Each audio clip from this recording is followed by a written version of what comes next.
Good morning, students. How are you all? I hope all are fine. So, today we will start the first poem of your English book, that is Upagupta. Upagupta is written by Rabindranath Tagore. Upagupta ಪದ್ಯವನ್ನು start ಮಾಡೋಣ.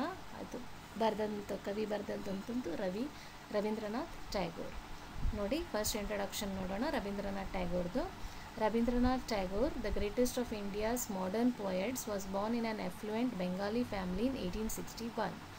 Besides being a poet, he was a novelist, essayist and a dramatist. Tagore was awarded the Nobel Prize in 1913 for his book Gitanjali. He was the founder of the internationally famous institution Vishwabharati at Shantiniketan. His poetry is profoundly and unmistakably Indian. He restates the wisdom of India in verse by mingling love, friendship and music. Rabindranath Tagore ಅವರ ಪರಿಚಯ ನೋಡ್ರಿ. He was one of the greatest India's modern poets. ಅವರು ಪ್ರಸಿದ್ಧರಾದಂಥ ಆಧುನಿಕ ಕವಿಗಳಲ್ಲಿ ಪ್ರಸಿದ್ಧರಾದಂಥವರು. He was born in an affluent Bengali family. ಅವರು ಹುಟ್ಟಿದ್ದು ಬೆಂಗಾಲಿ ಫ್ಯಾಮಿಲಿಯಲ್ಲಿ in 1861.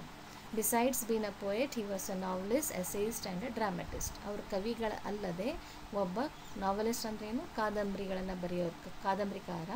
ಎಸೇಯಿಸ್ಟ್ ಅಂದರೆ ನಿಬಂಧಕಾರ. And dramatist ಅಂದರೆ ನಾಟಕಗಳನ್ನು ಬರೆಯೋರು ಅಂತ ಕರೀತಾರೆ. He was awarded the Nobel Prize in 1913 for his book Geetanjali. ಇವರಿಗೆ ನೊಬೆಲ್ ಪ್ರಶಸ್ತಿ ದೊರಕಿತು 1913ನಲ್ಲಿ ಗೀತಾಂಜಲಿ ಅನ್ನೋ ಪುಸ್ತಕಕ್ಕೆ. He was the founder of the internationally famous institution Vishwabharati at Shantiniketan. Ravindranath Tagore ಅವರು ವಿಶ್ವ ಪ್ರಸಿದ್ಧವಾದಂತಹ ವಿಶ್ವಭಾರತಿ ಶಾಂತಿನಿಕೇತನನ್ನು ಸ್ಥಾಪನೆ ಮಾಡಿದ್ರು. ಅವರು ತಮ್ಮ ಪದ್ಯಗಳಲ್ಲಿ ಸ್ನೇಹ ಅಥವಾ ಪ್ರೀತಿ ಮತ್ತು ಸಂಗೀತದ ಬಗ್ಗೆ ಬಹಳಷ್ಟು ನಮಗೆ ಪರಿಚಯ ಮಾಡಿ ಕೊಡುತ್ತಾರೆ. This was the introduction about Rabindranath Tagore. So ನಾವು let us start the poem with the first para.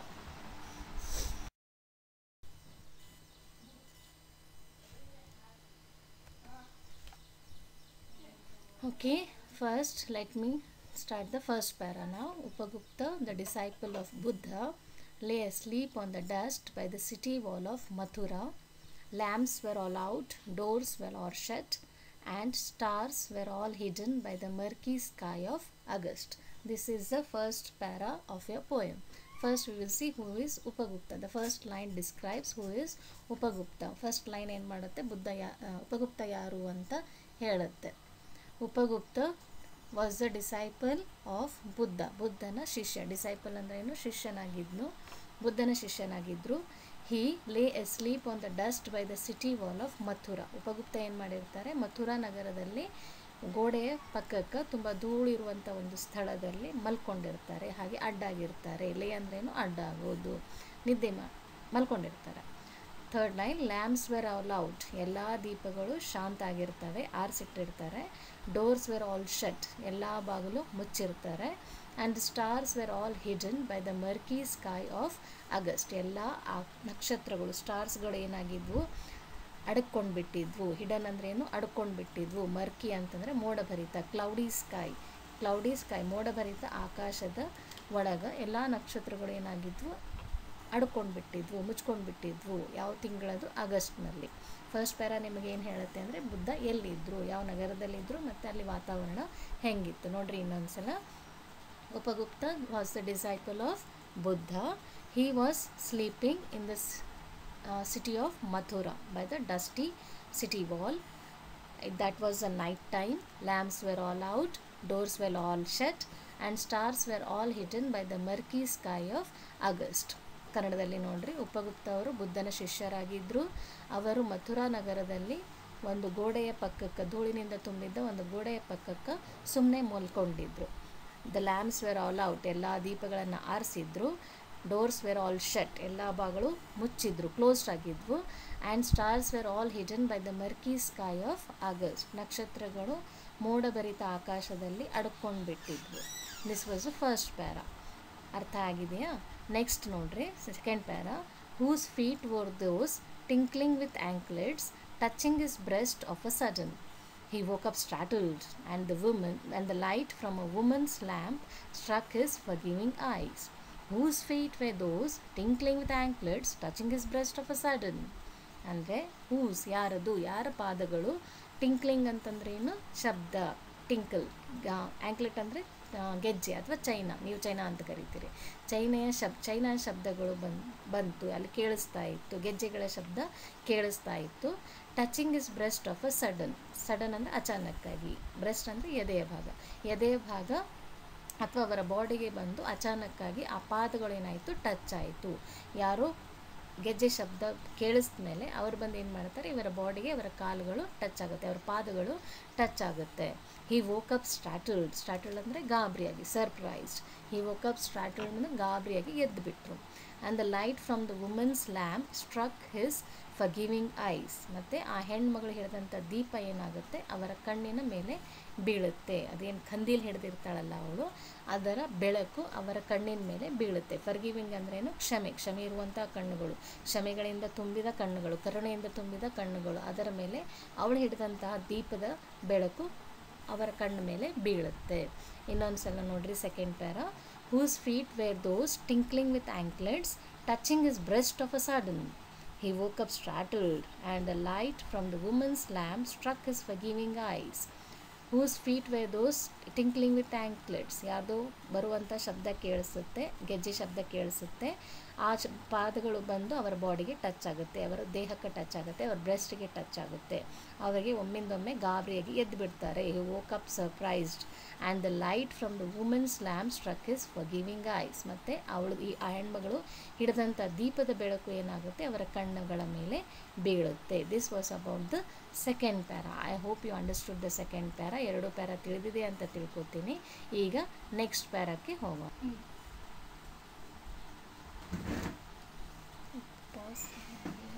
ಇದೆಲ್ಲಿಗೆ ಹೋಗ್ಬೇಕು?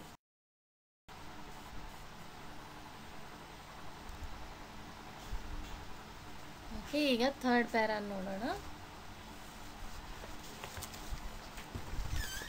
ಕಾಲು ಪಾದಗಳನ್ನು ಟಚ್ ಆದಾಗ third para. It was a dancing girl starred with jewels, wearing a pale blue mantle, drunk with the wine of her youth.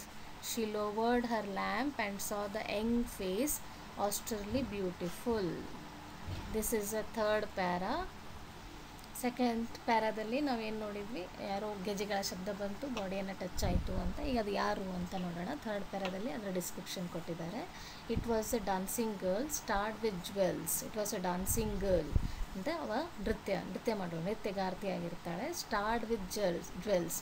ಸ್ಟಾರ್ಡ್ ಅಂದರೆ shining, ಪೂರ್ತಿ. Jewels ಅಂದರೆ ಏನು, ಆಭರಣಗಳನ್ನು ಹಾಕ್ಕೊಂಡು shine ಆಗ್ತಾ ಇತ್ತು, ಅವು ಮಿಂಚ್ತಾ ಇದ್ವು. Wearing a pale blue mantle. Wearing ಅಂದರೆ ಧರಿಸೋದು, ಮ್ಯಾಂಟಲ್ ಅಂದರೆ ಬಟ್ಟೆ, ಡ್ರೆಸ್ ಅಂತಿರಲ್ಲ. ಪೇಲ್ ಅಂದರೆ ತಿಳಿ ನೀಲಿ ಬಣ್ಣದ ಡ್ರೆಸ್ಸನ್ನು ಧರಿಸಿದ್ಲು. Drunk with the wine of her youth. ಅವಳಿಗೆ ತನ್ನ ಸೌಂದರ್ಯದ ಬಗ್ಗೆ, drunk with the wine of her youth, ಅವಳ ಕಣ್ಣಿನಲ್ಲಿ ಏನು ಕಾಣಿಸ್ತಾ ಇತ್ತಂದರೆ ಅವಳ ಸೌಂದರ್ಯದ ಬಗ್ಗೆ ಹೆಮ್ಮೆ, ಗರ್ವ, ಅವಳ ಯೌವನದ ಬಗ್ಗೆ ಹೆಮ್ಮೆ, ಗರ್ವ ಅವಳ ಕಣ್ಣಲ್ಲಿ ಎದ್ದು ಕಾಣಿಸ್ತಾ ಇತ್ತು. She lowered her lamp and saw the young face austerely beautiful.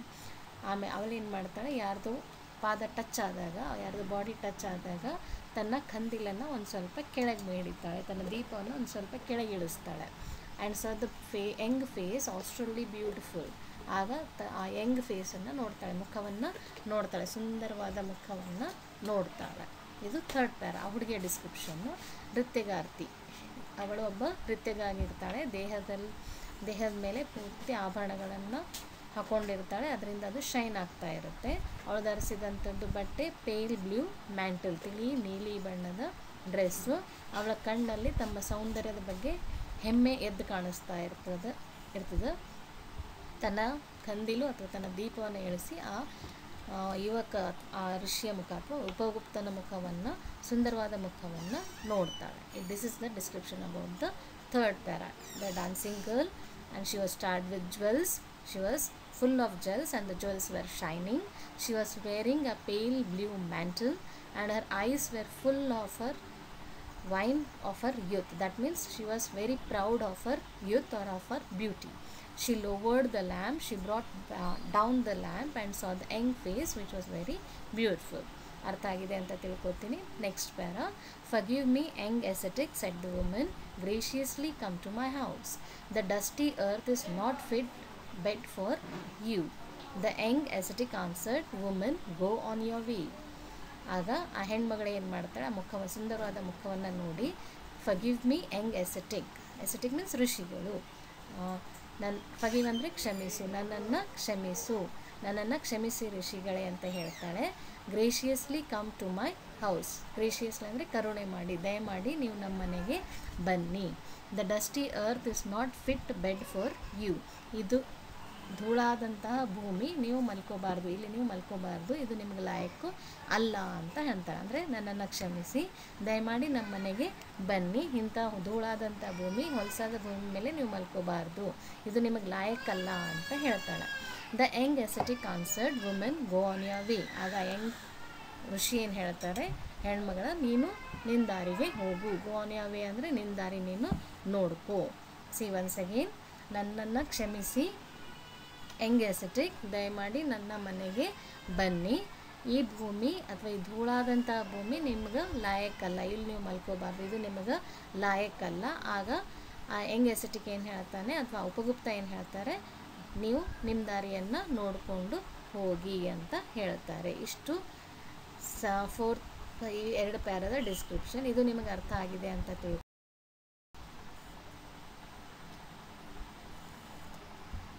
ನಿನ್ನ ದಾರಿ ನೀನು ನೋಡ್ಕೋ, ನನಗೆ ಮಾತಾಡಿಸ್ಬೇಡ, ನಿನ್ನ ದಾರಿ ನೀನು ನೋಡ್ಕೋ ಅಂತ ಹೇಳಿದೆ. ಆಮೇಲೆ ಏನು ಹೇಳ್ತಾರೆ, when the time is ripe I will come to you. ಯಾವಾಗ ಟೈಮ್ ಬರುತ್ತೆ, ಯಾವಾಗ ಟೈಮ್ ಆಗುತ್ತೆ ಆವಾಗ ನಾನು ನಿನ್ನ ಮನೆಗೆ ಬರ್ತೀನಿ, ಈಗ ನಿನ್ನ ದಾರಿಯನ್ನು ನೀನು ನೋಡ್ಕೋ ಅಂತ ಹೇಳ್ತಾನೆ.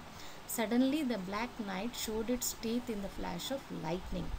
ಆಗ ಆ ಬ್ಲ್ಯಾಕ್ ನೈಟ್, ಕಪ್ಪಾದ ರಾತ್ರಿ ಏನಾಗುತ್ತೆ, ಡೇಂಜರ್ ಥರ ತೋರ್ಸೋಕ್ಕೆ ಶುರು ಆಗುತ್ತೆ. ಯಾವ ಥರ ಅಂತಂದರೆ flash of lightning. Teeth in the flash of lightning ಅಂತಂದರೆ ಮಿಂಚಕ್ಕೆ ಶುರು ಆಗುತ್ತೆ, ಭಾಳ ಜೋರಾಗಿ ಮಿಂಚಕ್ಕೆ ಶುರು ಆಗುತ್ತೆ. The storm growled from the corner of the sky.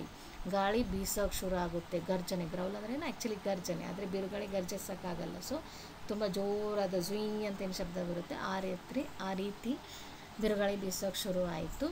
And the women trembled in fear of some unknown danger. Trembled ಅಂದರೆ ನಡುಗು, ಫಿಯರ್ ಅಂದರೆ ಅಂಜಿಕೆ, ಅನ್ನೋನ್ ಅಂದರೆ ಗೊತ್ತಿರಲಾರ್ದು. The women trembled in the fear of some unknown danger. ಆಗ ಆ ಹೆಣ್ಮಗಳು ನಡ್ಗೋಕ್ಕೆ ಶುರು ಆಯಿತು, ಏನೋ ಒಂದು ಅಪಾಯ ಬರುತ್ತೆ ಅಂತ ನಡ್ಗೋಕ್ಕೆ ಶುರು ಆಗುತ್ತೆ, ಅವಳಿಗೆ ಹೆದರಿಕೆ ಆಗೋಕ್ಕೆ ಶುರು ಆಗುತ್ತೆ.